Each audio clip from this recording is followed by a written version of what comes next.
सिंघिया काले जादू में माहिर था और राजकुमारी की सुंदरता पर इतना मोहित हो गया कि उसने उन्हें पाने की ठान ली। मरते समय तांत्रिक ने पूरे भानगढ़ को श्राप दिया। एक बार एक ग्रुप ऑफ टूरिस्ट ने यहाँ रात को रुकने की कोशिश की। लोगों ने रात को बिना सिर के आदमी को घूमते हुए देखा है।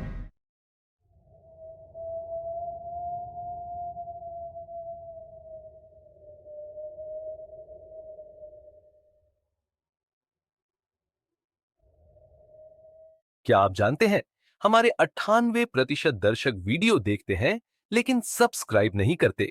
अगर आप भी उनमें से हैं तो सोच क्या रहे हैं? अभी सब्सक्राइब करें और परिवार का हिस्सा बने। तो चलिए शुरू करते हैं आज की हॉरर स्टोरी।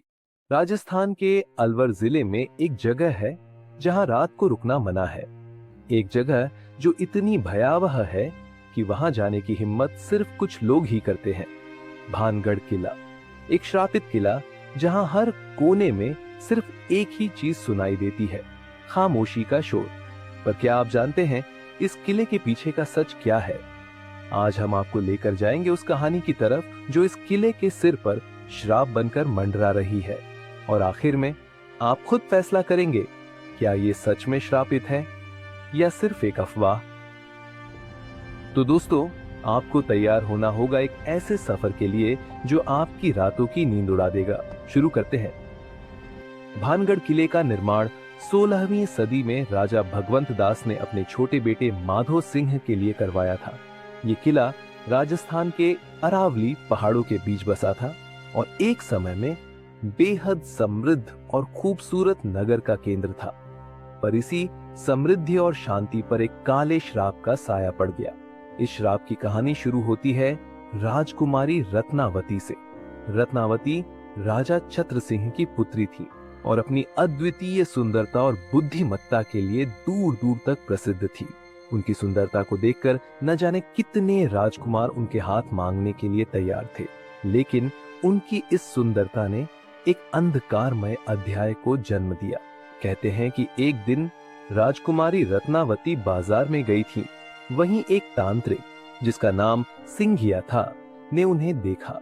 सिंघिया काले जादू में माहिर था और राजकुमारी की सुंदरता पर इतना मोहित हो गया कि उसने उन्हें पाने की ठान ली। उसने अपनी तंत्र विद्या का इस्तेमाल करके रत्नावती पर वशीकरण मंत्र डालने की कोशिश की। उसने राजकुमारी के लिए खुशबूदार तेल की एक बोतल में जादू कर दिया ताकि जैसे ही रत्नावती उस तेल का इस्तेमाल करे वह उसके वश में आ जाए। लेकिन रत्नावती सिर्फ सुंदर ही नहीं, बुद्धिमान भी थी। उन्होंने सिंघिया की चाल को समझ लिया। उन्होंने तेल की उस बोतल को उठाकर पास की एक बड़ी चट्टान पर फेंक दिया। जैसे ही तेल ने चट्टान को छुआ, वह तुरंत उस पर लुढ़कने लगी और सिंघिया को कुचलते हुए मार डाला।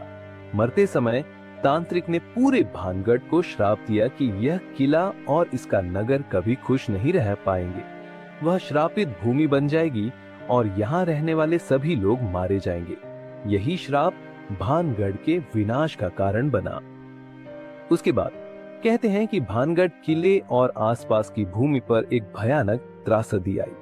अजीब घटनाएं होने लगी। रातों रात नगर उजड़ गया और तब से ये किला वीरान और डरावना बन गया।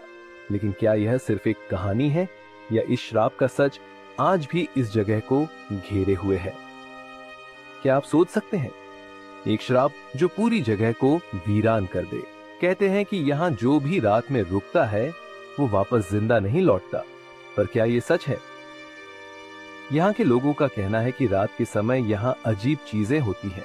क्या आप जानते हैं, एक बार एक ग्रुप ऑफ टूरिस्ट ने यहाँ रात को रुकने की कोशिश की।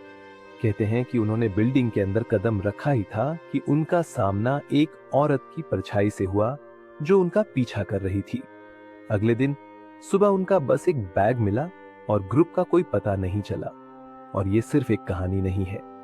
एक और कहानी कहती है कि यहाँ लोगों ने रात को बिना सिर के आदमी को घूमते हुए देखा है।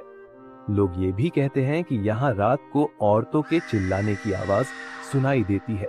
क्या ये रत्नावती की आत्मा है या उन लोगों की जो श्राप के शिकार हो गए? सोचिए, क्या आप यहाँ एक रात गुजारना चाहेंगे? दोस्तों, अब सवाल यह उठता है कि क्या ये सब कहानियां सिर्फ एक अफवाह हैं या सच में कुछ पारलौकिक यहाँ होता है? क्या ये सिर्फ इंसानी कल्पना है या यहाँ का सच इतना डरावना है कि इसे स्वीकार करना मुश्किल है? आज भी आर्कियोलॉजिकल डिपार्टमेंट ने यहाँ एक बोर्ड लगाया है, रात के समय यहाँ रुकना सख्त मना है। लेकिन क्यों?